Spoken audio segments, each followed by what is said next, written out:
दो आईपीओ खुले हुए हैं और दूसरा आईपीओ जिसकी मैं बात कर रहा हूं वह पार्क मेडी, और पार्क मेडी के नाम से समझ में ही आता है कि हेल्थ केयर का ही आईपीओ है। तो दोनों ही हेल्थ केयर सेक्टर के आईपीओ है और दोनों में फर्क यही है कि एक के वैल्यूएशन एक्सपेंसिव थे और दूसरे के वैल्यूएशन रीजनेबल है। और पार्क मेडी में यही खास बात लग रही है कि यहां पे रीजनेबल वैल्यूएशन, तो इसीलिए और ज्यादा एनालिसिस करके मजा आ रहा है। दोनों ही बहुत बढ़िया कंपनी है, बट यहां पे जब टेबल पे कुछ छोड़ते हैं प्रोमोटर्स तो वो बढ़िया लगता है। अब कंपनी के बारे में मैं कुछ बताऊंगा। तो ये कंपनी बड़ी है, इसमें भी कोई दो राय नहीं है, क्योंकि second largest private hospital chain है, मल्टी स्पेशलिटी चेन इंडिया में, नॉर्थ इंडिया में, और लार्जेस्ट इन हरियाणा। हरियाणा भी एक इंपॉर्टेंट स्टेट है इंडिया का, और जहां पे इनकी 3000 प्लस की बेड कैपेसिटी और करीब 14 हॉस्पिटल्स है। एंड कंपनी बहुत ही एक स्ट्रेटेजिक मॉडल प्ले करती है, जो बेसिकली इनऑर्गेनिकली कंपनी बहुत बढ़िया ग्रो की है, जिसमें कंपनी ने क्या किया कि अंडर परफॉर्मिंग जो हॉस्पिटल्स हैं उनको टेक ओवर करती है और उनको प्रॉफिटेबल बनाती है, और इनका अच्छा खासा जो नेग्लिजिबल कॉस्ट पर बेड उन हॉस्पिटल्स का है, और यहां पे एवरेज रेवेन्यू पर ऑक्यूपाइड बेड यानी कि आरपो वो यहां पे बहुत बढ़िया आता है। तो अच्छा मैनेजमेंट क्वालिटी, एग्रेसिव मैनेजमेंट, और आप एक स्ट्रेस्ड एसेट को लेते हो और दोनों को जब मर्ज करते हो, दोनों चीज अगर साथ में मिलती है तो बहुत जबरदस्त इसका बेनिफिट मिलता है। तो अच्छी ऑक्यूपेंसी लेवल्स भी है कंपनी के, मल्टी स्पेशलिटी है, आरपो अच्छे, पुरानी कंपनी नहीं है बहुत ज्यादा, 2011 से कंपनी कार्यरत है, बहुत फास्ट ग्रो की है कंपनी, और अच्छा खासा आगे भी इनकी ग्रोथ की पाइपलाइन है। जब ये अंबाला, पंचकुला, रोहतक, गोरखपुर, कानपुर ये सब जगह अपने परचम फहराएगी।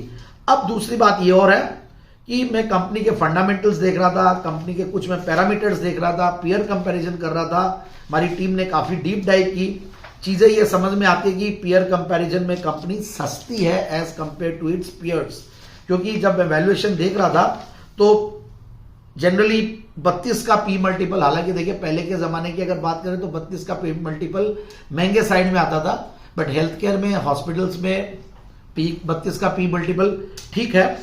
और दूसरे हम अगर नारायण रुदालय के साथ कंपेयर करें, या जुपिटर लाइफलाइन के साथ, या Rainbow Children, Fortis Health Care, Max Health Care, इन सब के मुकाबले ये हॉस्पिटल चेन सस्ता है, क्योंकि 32 का पी मल्टीपल वैसे सस्ता लग रहा है। प्राइस टू सेल्स के फ्रंट पे भी ये एज कंपेयर टू अदर्स सस्ता है। प्राइस टू बुक वैल्यू पे भी एज कंपेयर टू अदर्स, ये जो 5 नाम लिए उसके मुकाबले सस्ता है। ईवी बाई इविटा में भी ये करीब 18-19 का ईवी बाई इविटा, which is again cheaper than the others, जहां पे 48 तक भी जा रहा है। बट ठीक है, जिसकी ब्रांड है, जिसकी ग्रोथ है, मार्केट अलग अलग परसेप्शन रखता है, बट इस कंपनी ने समहाउ मुझे ऐसा लगता है कि कुछ टेबल पे छोड़ा है। So that is the best thing which I liked about the company. और भी बहुत सारे केपीआईज है जिनमें बेड कैपेसिटी को देखते हैं, ऑपरेशनल बेड्स को देखते हैं, हमने आरपोप की बात की, ऑक्यूपेंसी की बात की, इन सब में भी काफी एफिशिएंट ये दिख रही है कंपनी। सो फाइनली यही राय निकल के आती है कि, और एक और चीज बढ़िया है कि इसमें नेक्स्ट जेन भी आ गई है।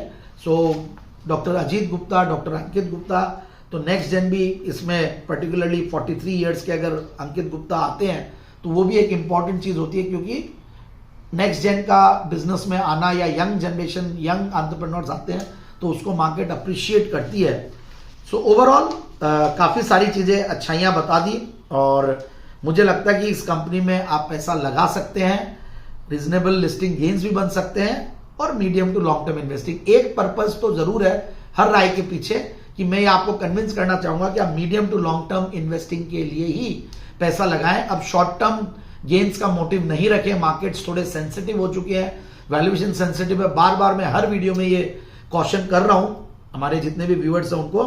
सो फाइनली ट्रेडस्विफ्ट रिसर्च टीम की तरफ से राय यही निकल के आ रही है, पार्क मेडी के आईपीओ में आप सब्सक्राइब कर सकते हैं, कुछ लिस्टिंग गेन्स भी बन सकते हैं, और medium to long term investing के लिए। Thank you.